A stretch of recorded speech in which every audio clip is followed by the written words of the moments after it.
Hi guys. இந்த வீடியோவில் கனடாவில் வந்து பணம் எப்படி வேலை செய்யுது தான் இப்போ பார்க்க போகிறோம். நிறைய பேருக்கு வந்து ஆக்சுவலி நிறைய பேர் நல்லா சம்பாதிக்கிறாங்க. ஆனால் பணத்தை வந்து எப்படி எங்கே போகிறதுன்னு தெரியல. இப்போ இந்த வீடியோ பார்த்தீங்கன்னா கனடாவில் வந்து salary, tax, banking, credit score, savings, investing, wealth building இது எல்லாமே வந்து ஒரு கிளியராக ஓரளவுக்கு ஒரு கிளியரான ஒரு ஐடியா கிடைக்கும். இப்போ வந்து எடுத்துக்கிட்டிங்கன்னா ஒருத்தன் வந்து 60,000 சம்பாதிக்கிறான், இன்னொருத்தவங்களும் 60,000 சம்பாதிக்கிறான், 2 பேர் எடுத்துங்க. 10 வருஷம் கழிச்சு பார்த்தீங்கன்னா ஒருத்தன் வந்து ஒரு பில்லு கட்ட கூட ரொம்ப ஸ்ட்ரகிள் பண்ணிட்டு இருப்பான். ஆனா இன்னொருத்தன் பார்த்தீங்கன்னா, எல்லாம் 3 லேக்ஸ் கிட்ட ஒரு நெட்வொர்த் வச்சிருப்பான். அதான் நான் சொல்றது கேனடியன் டாலர்ஸ்ல. ஆனா ஒரே சேலரி தான் 2 பேரும் சம்பாதிச்சிருப்பாங்க. ஆனா அது எப்படி அப்படின்னு பார்த்தீங்கன்னா, இதுதான் வந்து கனடா மணி சிஸ்டம். இது ஆக்சுவலி நிறைய பேருக்கு புரிய மாட்டேங்குது. நிறைய பேர் புரியாதனால தான் pay check to pay check மட்டும் வாழ்ந்துட்டே இருக்காங்க. அதுதான் ஆக்சுவலி ரொம்ப பிரச்சனை. இப்போ வந்து பார்த்தீங்கன்னா, மோஸ்ட்லி எல்லாமே இன்கம் படி தான் வாழ்வாங்க. இப்போ வந்து யூபரா இருக்கலாம், இல்ல ஃபுல் டைமா இருக்கலாம், பார்ட் டைமா இருக்கலாம். ஏதாச்சும் ஒரு வேலை பார்த்துருப்பாங்க. அது இன்கம் பேசிஸ்ல வரும். மோஸ்ட்லி யாரும் பிசினஸ்லாம் பெரிய இதுக்கு போனா தான் பண்ணுவாங்க. மோஸ்ட்லி பிசினஸ் கிடையாது. ஸோ யூபர், பார்ட் டைம் இந்த மாதிரி சின்ன சின்ன வேலைலாம் பார்ப்பான். ஸோ எதுவாக இருந்தாலும் வந்து மணி தான் வந்து ஆக்சுவலி ஒரு இன்கம் சோர்ஸாக தான் வரும். ஆனால் வந்து பெரிய சேலரி வந்தால் தான் லைஃப் செட் ஆகும், அப்போ தான் செட்டில் ஆக முடியும் அப்படின்னு சொல்லிட்டு ஒரு ஒரு ஒரு மித்து மாதிரி மோஸ்ட்லி எல்லாமே இருக்கும். அது கனடாவில் வந்து இப்போ இன்வெஸ்ட்மெண்ட் பற்றிலாம் பேசும்போது நான் இன்னும் இவ்வளோ சேலரி சம்பாதிக்கல, இவ்வளோ சம்பாதிச்சோன்னே நான் இன்வெஸ்ட் பண்ணுவேன், நான் வந்து இன்னும் லோன்ஸ் வீட்டில் ஊரில் இருக்குது அதெல்லாம் அவனால இன்வெஸ்ட் பண்ணுவேன். ஸோ இதுதான் ஒரு ஓவரால் பிக்சராக இருக்குது.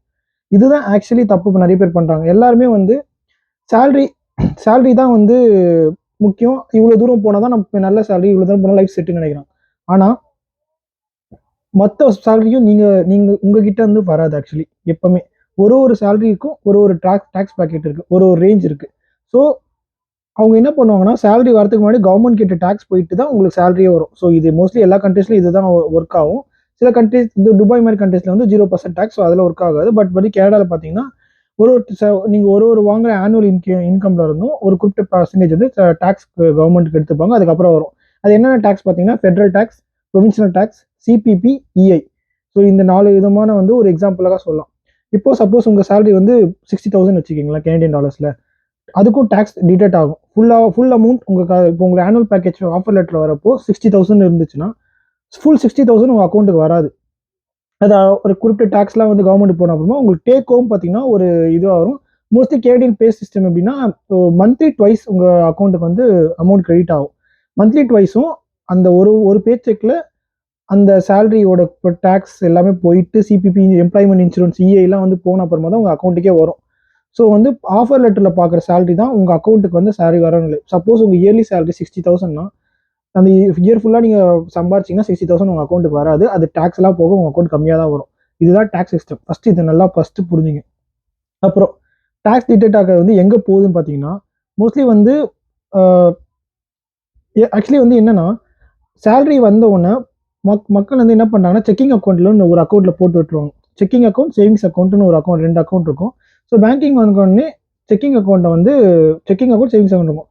ஆக்சுவலி என்னன்னா, செக்கிங் அக்கௌண்ட்லேருந்து அமௌண்ட்டை வந்து சேவிங்ஸ் அக்கௌண்ட்டுக்கு மாற்றி வச்சுக்கணும். ஏன்னா சேவிங்ஸ் அக்கௌண்ட்டில் தான் இன்ட்ரெஸ்ட் வரும். ஸோ சேவிங்ஸ் அக்கௌண்ட்லேயே போட்டு வச்சுக்கணும்.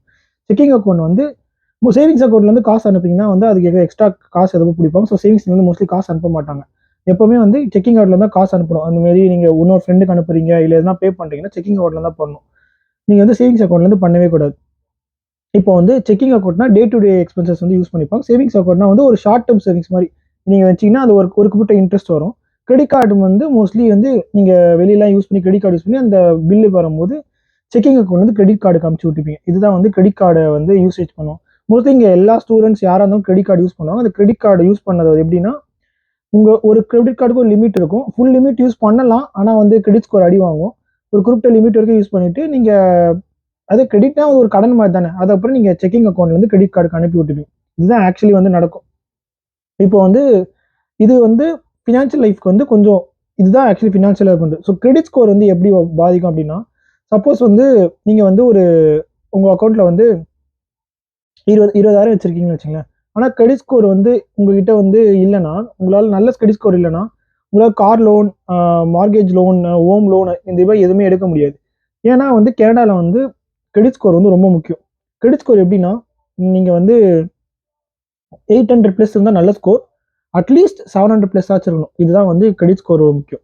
இப்போ வந்து டைமுக்கு வந்து முதல்ல வந்து பே பண்ணணும். இதுதான் முதல் விஷயம். கிரெடிட் ஸ்கோர் பே பண்ணணும். நீங்கள் வந்து ஸ்டேட்மெண்ட் பேலன்ஸ் மட்டும் பே பண்ண, மினிமம் பேலன்ஸ் மட்டும் பே பண்ண சில பேர் பண்ணுவாங்க. அது மாதிரி பண்ணவே கூடாது. ஆனால் ஃபுல் அமௌண்ட்டையும் பே பண்ணாதான் கிரெடிட் ஸ்கோர் நல்லா இருக்கும். ரெண்டாவது, மோஸ்ட்லி வந்து உங்களுக்கு சப்போஸ் உங்க எக்ஸாம்பிள் வந்து உங்களுக்கு கிரெடிட் லிமிட் வந்து 1000னா 300 வரைக்கும் ஸ்பெண்ட் பண்ண பார்க்கணும். ஐ மீன் 30% உங்களுக்கு கிரெடிட் லிமிட்ல இருந்து 30% வரைக்கும் யூஸ் பண்ணிட்டு அதை டைமுக்கு பே பண்ணீங்கன்னா உங்க கிரெடிட் ஸ்கோர் ரொம்ப நல்லா இருக்கும். சில பேர் வந்து 1000னா 900 950 டேரக்டா யூஸ் பண்ணுவாங்க. அது வந்து கிரெடிட் ஸ்கோர் வந்து லிமிட் ஆகும். அது நிறைய பேருக்கு ஆக்சுவலி தெரிய மாட்டேங்குது. ஆக்சுவலி 30% தான் யூஸ் பண்ணணும். ஸோ வந்து இப்போ வந்து கனடாவில் வந்து ரிச் பீப்புள் மட்டும் தான் அமௌண்ட்டை வந்து சேவ் பண்ணணும் அப்படின்னு கிடையாது. அதுதான் ஆக்சுவலி இங்கே நிறைய பேர் நினைக்கிற பெரிய மிஸ்டேக். இங்கே ஆக்சுவலி சேவ் பண்ண எல்லாருமே பண்ணலாம். முதல்ல வந்து ஒரு எமர்ஜென்சி ஃபண்டுன்னு ஒரு ஃபர்ஸ்ட் ரெடி பண்ணும். யாராக இருந்தாலுமே ஒரு எமர்ஜென்சி ஃபண்ட் வந்து ரொம்ப முக்கியம். எமர்ஜென்சி ஃபண்ட்னா என்னன்னா 3 to 6 months உங்களோட எக்ஸ்பென்ஸை வந்து நீங்கள் வந்து மேனேஜ் பண்ணுற மாதிரி இருக்கும். நீங்கள் மோஸ்ட்லி எல்லாருமே சொல்லியிருப்பாங்க, இது நிறைய கேள்விப்பட்டது தான். ஆனால் இது ஆக்சுவலி நிறைய பேர் பண்ணுறது கிடையாது.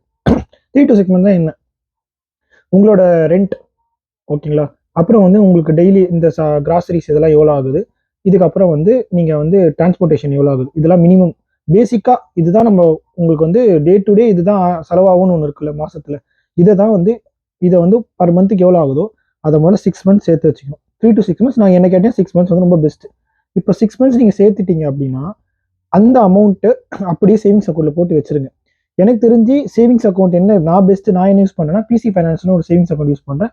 ஏன்னா அது வந்து 2.2% இன்ட்ரெஸ்ட் தருது. இந்த main banks, top tier banks வந்து ஆர்பிசி சிஏபிசிலாம் வந்து 0.8% 1% தான் எனக்கு இன்ட்ரெஸ்ட் தரும்.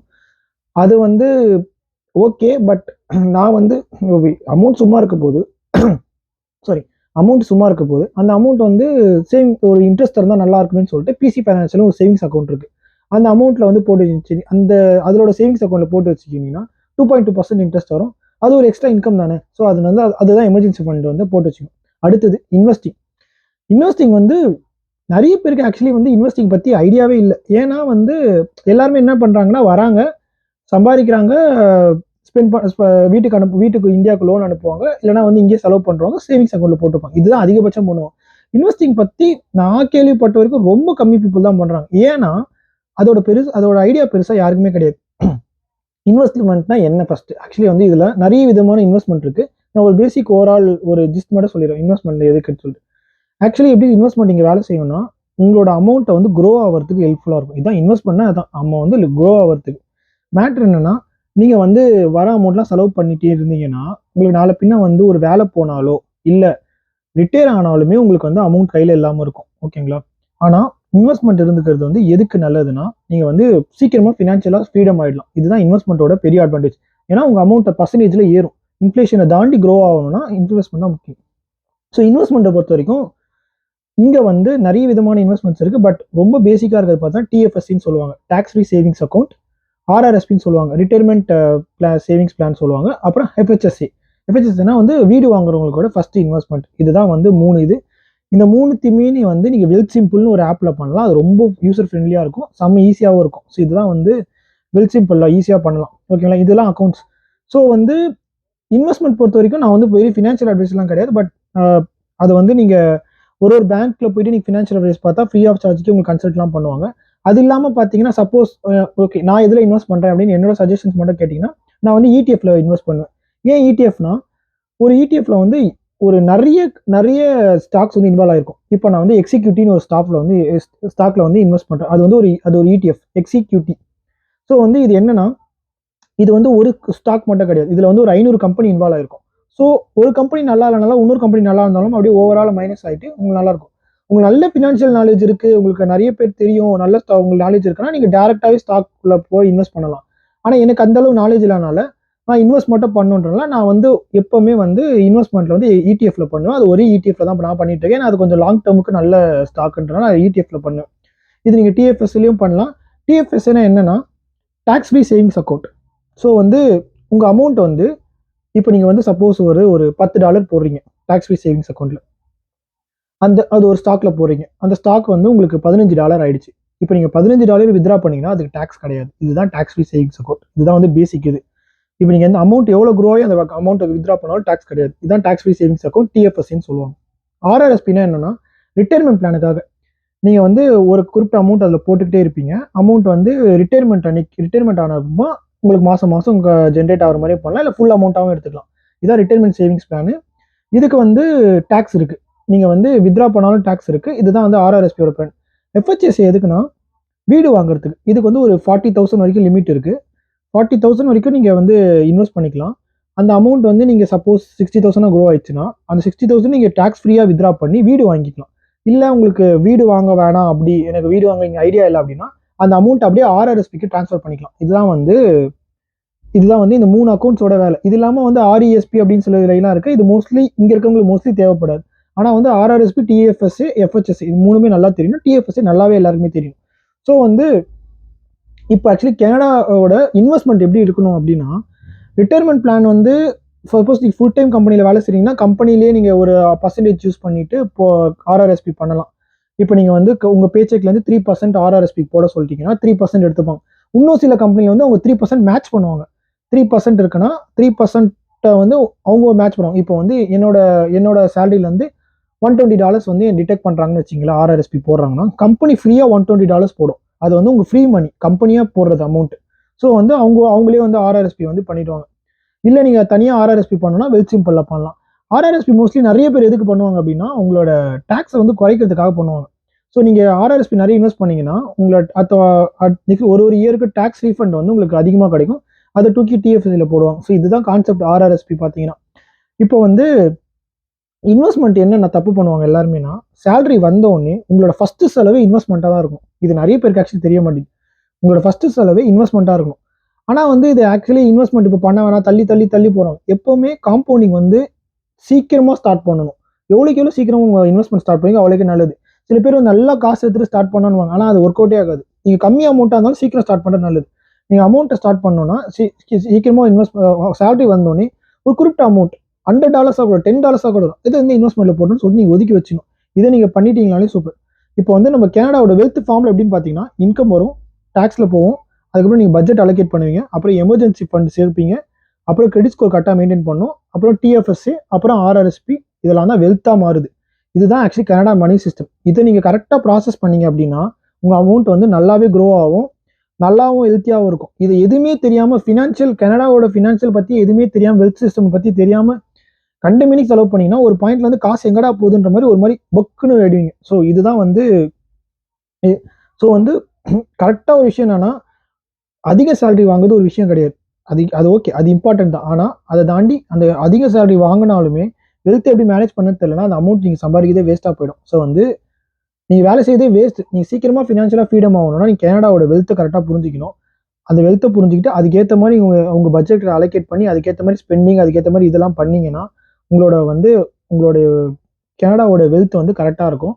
மோஸ்ட்லி வந்து ரிச்சாக காட்டணும்னு சொல்லிட்டு நிறைய பேர் இந்த வாங்கி இது பண்ணி ரிச்சாக காட்டிப்பாங்க தவிர அவங்களுக்கு வெல்த்தாக இருக்க மாட்டாங்க. ஆனால் சில பேர் வந்து வெல்த்தாக இருப்பாங்க, ரிச்சாக காட்டுறாங்களோ இல்லையோ, ஆனால் அவங்களுக்கு நிறைய வெல்த் இருக்கும். ஸோ இதுதான் ரெண்டுத்துக்கும் டிஃப்ரென்ஸ். ஸோ இதை நீங்கள் பண்ணீங்கன்னா இந்த வீடியோவில் மோஸ்ட்லி நான் எல்லாத்தையுமே எக்ஸ்பிளைன் பண்ணியிருக்கேன். வர வீடியோவில் வந்து ஒவ்வொன்றும் இண்டிவிஜுவலாக என்னென்னு எக்ஸ்பிளைன் பண்ணேன். டிஎஃப்எஸ் என்ன, ஆர்ஆர்எஸ்பின்னா என்னன்னு சொல்லிட்டு கொஞ்சம் தனித்தனியாக எக்ஸ்பிளைன் பண்ண பார்க்கேன். Thank you. Please subscribe my channel.